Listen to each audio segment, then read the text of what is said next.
School governors face a wide range of challenges whilst attempting to manage their schools successfully.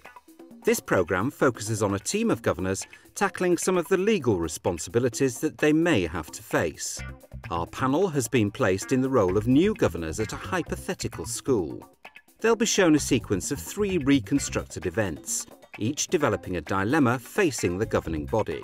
Their challenge after each stage will be to use their experience to discuss their duties and how best they could handle the situation. Meet the panel. Tanis Jackson, an LEA governor and former additional governor with 12 years experience including 5 as chair.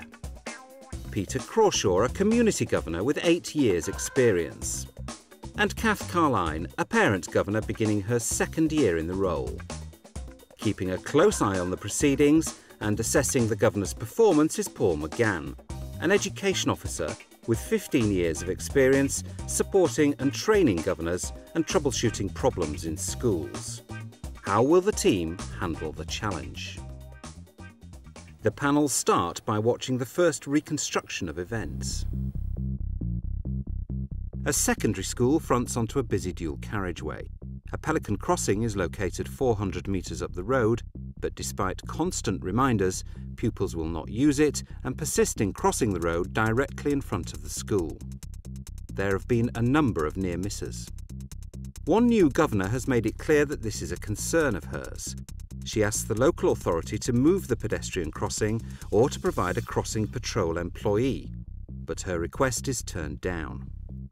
The governor therefore raises the issue with the head, who says there's nothing more the school can do.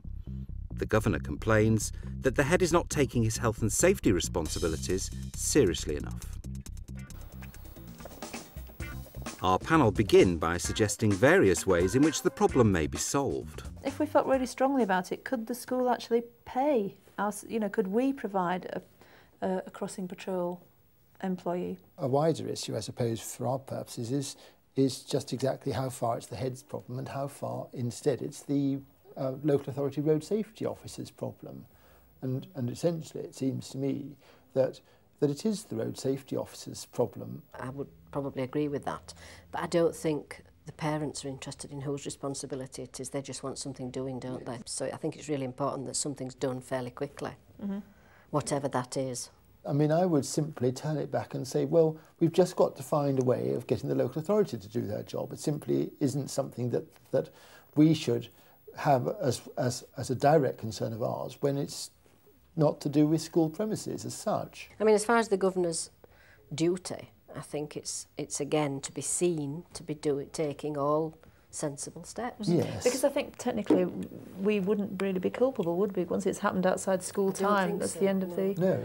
But morally, we do have a duty of care towards the children. The focus on the local education authority is fine, and indeed it is the county council's responsibility for the highways outside of the school. However, there is a danger that a cycle of blame begins to develop, where the parents blame the school blames the local authority blames central government, and in fact a very serious problem goes unresolved as a result of that. So I would prefer the governors, while it's okay to focus on local education authority, to also begin to look at what they can do within the resources available to them to try to resolve this problem. The short term would be to influence pupil behaviour. The medium-term solution may well be to look at the local education authority and involve parents and others in talking to local education authority to try to get a solution. What's missing again though is a long-term strategy. Governors are long-term custodians of the school. Governors can get somebody in from local education authority to see if it's possible to look at the whole site, and there may be other safer routes for children to leave the premises by. The debate moves on to the actions of the new governor in the case study. The new governor has asked the local authority to move the pedestrian crossing. It might add more weight, well, it would add more weight to it if the governing body and the head actually requested that the pelican crossing were to be moved. And actually, without the governing body's permission, she should not be doing that as a governor. Really, it would have been much better, I think, to bring it to governors as an issue, and then, as you say, decide on a strategy of how you're going to go forward with it and act as a body rather than as one individual. New governors coming onto a governing body have their own agendas and their own reasons for wanting to be on the governing body. An important role of the chair of governors is to talk to new governors about the ethos and the way in which the governing body functions and the roles and responsibilities of individuals. It's very important that every governor is clear who has the responsibility to speak on behalf of the school. In normal circumstances, it should just be the chair of governors. However, it's very important not to dampen the keenness of governors. This is a governor that really wants to get something changed, and the governing body would do well to harness their enthusiasm. Well, let's have a look and see how the situation develops in practice in the next clip. A couple of weeks later, the issue is still not resolved. A parent of a disabled pupil who's new to the school complains to the school that their child is not being properly catered for. The child has to make a long detour up the road to the crossing, then back to the opposite end of the school to the ramp access point. The other children can enter school via some steps at the top end nearest the crossing. The parents say the school is not fulfilling its legal duties to their child. I know that this Disability Discrimination Act has caused a lot of discussion at our governors. Yes. Because, you know, you're given a sort of a brief of what you're supposed to do and what access there's supposed to be, and there just isn't the money, so you do the best you can, and maybe that's what this school has done. There's probably some officer in the personnel section who has a special expertise in advising about the DDA, and I think that would be a good port of call. The one point that this parent might have got is that there should be an entrance to the school with a disabled ramp at the point where the pedestrian crossing is. But even so, it seems to me that it's more than is reasonably appropriate to ask the school to do, because it would be much, much simpler to do something about the pedestrian crossing. It might be easier to build another ramp or make a ramp access on the steps that are there already. If you bring legislation into any discussion in any governing body, it can throw governors into a blind panic. I think it's important that governors don't start from the legislation itself, because very few governors will be experts in particular pieces of legislation, and they can always get advice on what the legislation requires them to do. What I would prefer the governors to do is to look at what they would want to happen in these circumstances. What do they want, what perception do they want to give to parents about how inclusive they're going to be to children with all types of disabilities? If their starting point is we want to be as inclusive as we can, and we're then going to look at the law to see what we must do, then they're presenting themselves as a much more inclusive body. It's a question of who's guilty of the discrimination, and I must say I go back to where I started off, which is that it's the local authority who is at fault in the discrimination. Yes, she's a member of the community, this disabled child. And of course, from the parents' perspective, it does seem a bit hard to actually blame the school. And I think she is being discriminated against if she has to go a long way, you know, all the way 400 yards down to the Pelican Crossing, cross over all the way back up again. Then she hasn't got immediate access into the school like the rest of the children. She's being discriminated against. The governors have made the point that they think they are fulfilling their responsibilities, and I think they're probably right. However, they want to think about the wider responsibility to pupils of all types and all disabilities. One of the issues they may want to raise here is how inclusive the school is to other children who may have other forms of disability, for instance hearing impairment or sight impairment. And this is an opportunity for the governing body to take a look at the school as a whole and decide how inclusive they really are. Well, let's see what happens next. One lunchtime, a group of pupils leave the school grounds to go to the local chip shop. The pupils should not leave the school premises at lunchtime without express permission from their parents, which in this case none of them has. Deciding not to take the long way round and use the crossing, the pupils run across the busy carriageway and one is hit by a car. No member of staff was present near the road at the time.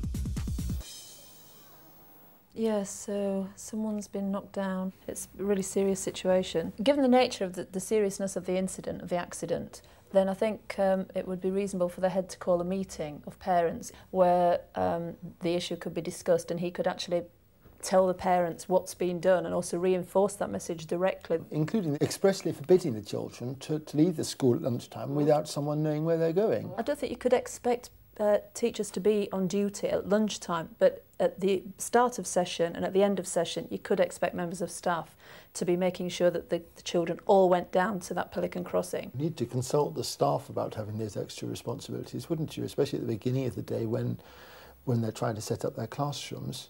It's very tempting for governing bodies to stray into areas of school management and the deployment of staff in order to try to resolve problems. I think it would probably be more appropriate for governors to begin to ask questions of the head teacher and staff and to make it clear what their expectations are in terms of the behaviour of pupils outside of the school at lunchtime, and ask for the head teacher to say how staff are going to be deployed in order to bring that about. The reconstruction sparks a debate about the risks of legal action against schools. I suppose we do have to be concerned about legal issues as a governing body that, you know, these days, I mean, unless you take great care over how you organise your trips, or, you know, children who've been bullied at school, or children who haven't got the exam grades they're expected to get or feel they haven't been taught properly, can easily turn around and actually sue the school. I can't say that it worries me considerably as a governor, although I am aware of it. But in everyday life now, and you can be sued for anything and everything, it seems to me today. There are so many things every day in every school where one could take a completely limited view of what was a safe thing to do, and the children's freedom of action would be totally restricted, would be totally intolerable, like kind of one-way traffic in the playground. Surely risk assessments will have been done about that road, and following this incident, it will be revisited, I'm sure. Legal action and the risk of being sued is something which worries many governing bodies. However, it is important to recognise that the legislation is not just there to provide redress to those people who suffer injury. The legislation is primarily there to ensure that those people in responsible positions take account of all possible risks when deciding whether an activity should go ahead. What governors have to weigh up, and this governing body is beginning to do so, is the balance between the risk of a particular activity and the benefit to pupils of that activity. This is why governors are encouraged to work with schools to do risk assessments. It will be of small comfort to the parents of children who are injured to know that it's not the responsibility of the school. Our governors return to discussing how best to communicate their concerns to the local authority. I do think that if we're talking about these sort of things, we're slightly at risk of distracting ourselves from our first line of approach, which was to compel the local authority to do something. But it'll take months to move a crossing. But I wouldn't want the local authority to be let off the hook by the head volunteering members of staff to act as... No, but in the interim, it may be a temporary measure. But that just to satisfy the parents. Exactly. And the LEA to say, this is what we're doing, what are you going to do? Yes, I agree. We can't do this long term, but we're doing it now as a short-term measure. But we need some support. By the end of the discussion, the panel had the beginnings of a strategy for resolving this particular issue, working with the school and ensuring that the school was doing everything it could to reassure parents about pupils' behaviour, which minimises the immediate risk. Beginning to think about approaches to local education authority and perhaps other bodies in terms of trying to improve the pedestrian crossing. And what I would have wanted the governing body to do is to look at a longer-term strategy. The governors could look at the whole school site. Are the exits and entrances currently being used the best ones that could possibly be used, or could others be built in order to make exits and entrances to the school even safer than they are at the moment? And finally, Paul McGann sums up the key issues. Being a governor of a school is an extremely rewarding and fulfilling activity, and governors need not be too worried by the complexity of some of the legal situations they will face. There's always good advice to be had. There are some things all governors can do in order to help them to balance their responsibilities.